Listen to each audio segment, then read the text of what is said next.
2025 Duleep ట్రోఫీని గెలుచుకున్నటువంటి cricket జట్టు ఏది? Central zone జట్టు.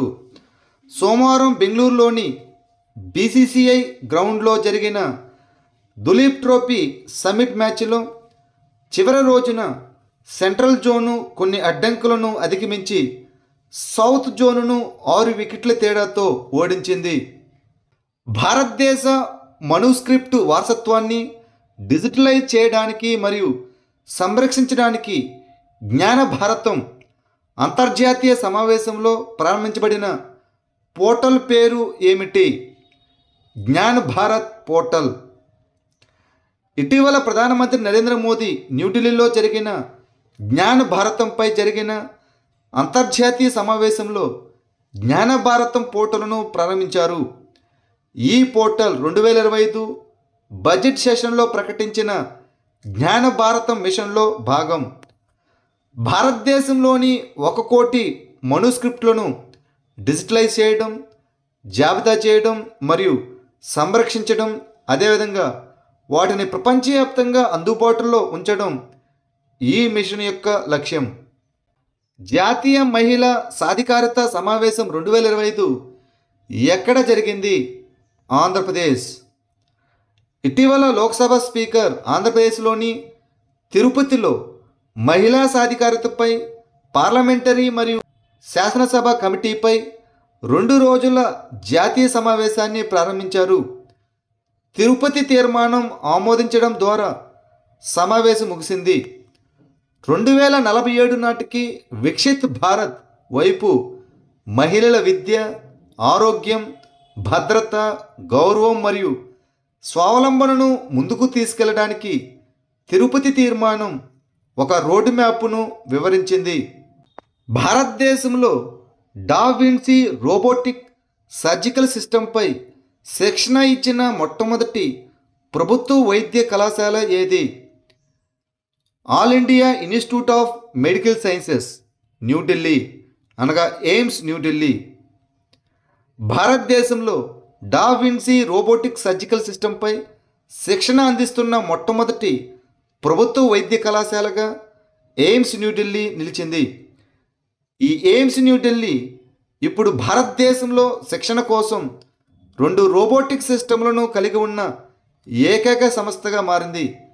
ఈ ఇనిషియేటివ్ విద్యార్థులు, నివాసితులు, నర్సులు మరియు అధ్యాపకులకు ఆచరణాత్మక శిక్షణను అందిస్తుంది. శిక్షణలో urology, gynaecology, general surgery, surgical oncology మరియు తల అండ్ మెడ చిత్రచికిత్స ఉన్నాయి. 2025 మహిళల ఆసియా కప్లో భారత మహిళా హాకీ జట్టు ఏ పథకాన్ని గెలుచుకుంది? రజత పథకాన్ని.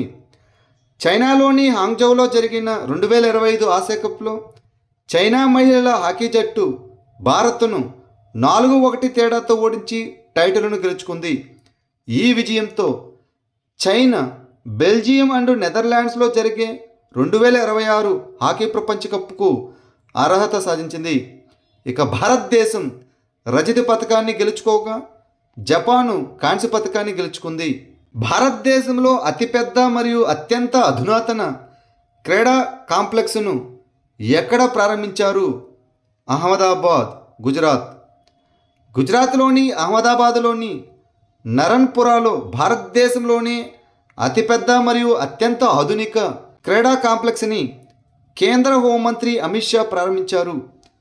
అహ్మదాబాద్లోని నారంగపురాలో వీర్ సావర్కర్ స్పోర్ట్స్ కాంప్లెక్స్ను కేంద్ర హోంమంత్రి అమిత్ షా ఆదివారం ప్రారంభించి 825 కోట్లతో ఈ సౌకర్యాన్ని జాతికి అంకితం చేశారు.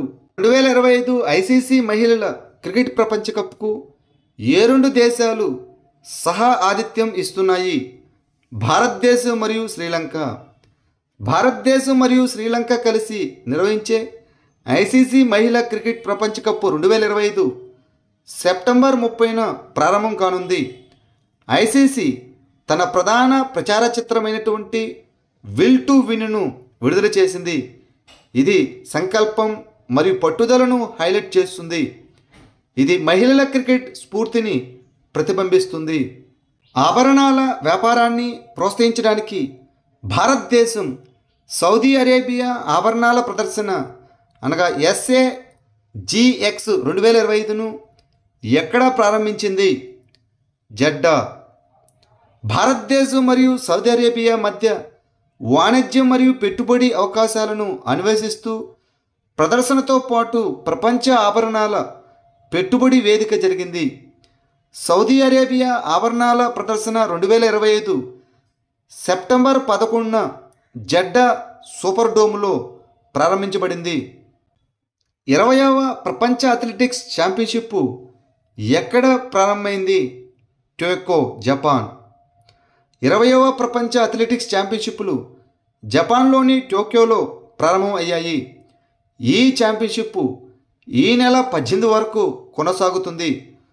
9 రోజుల పాటు జరిగే ఈ పోటీలో స్టార్ జావెలిన్ థ్రోయర్ మరియు డబుల్ ఒలింపిక్ పతక విజేత అయిన నీరజ్ చోప్రా నేతృత్వంలోని అనేక కార్యక్రమాలు జరుగుతాయి.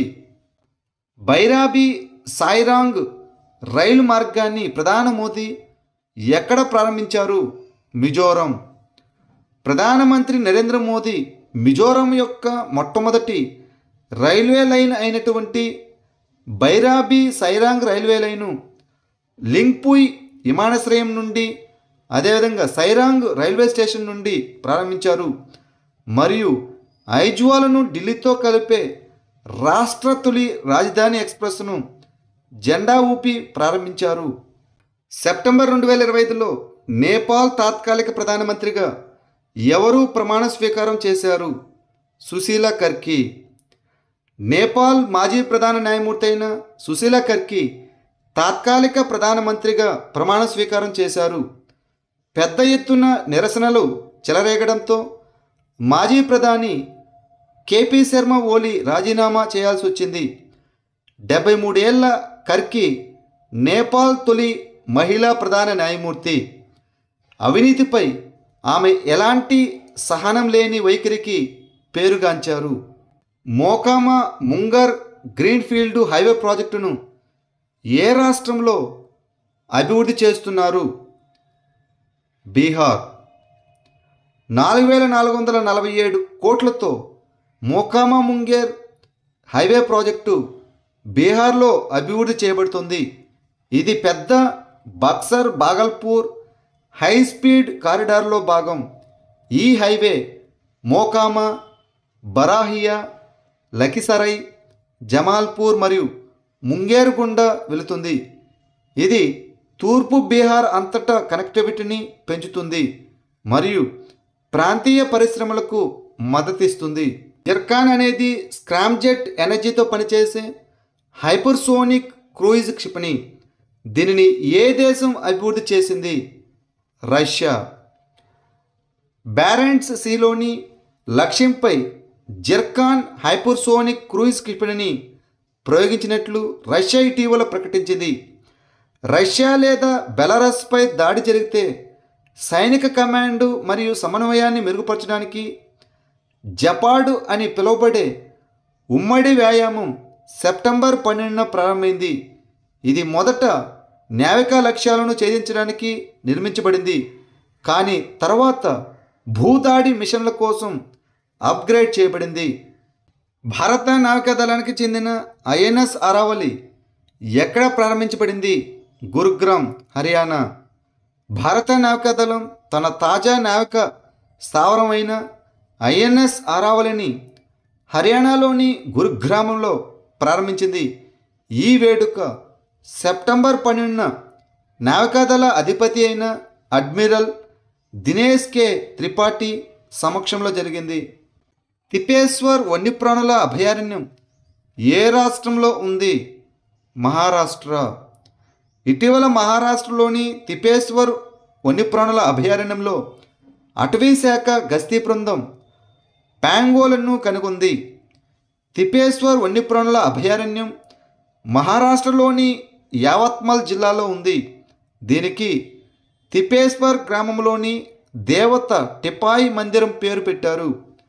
4 నదులు అనగా పూర్ణ, కృష్ణ, భీమ మరియు తపతి దీని గుండా ప్రవహిస్తాయి.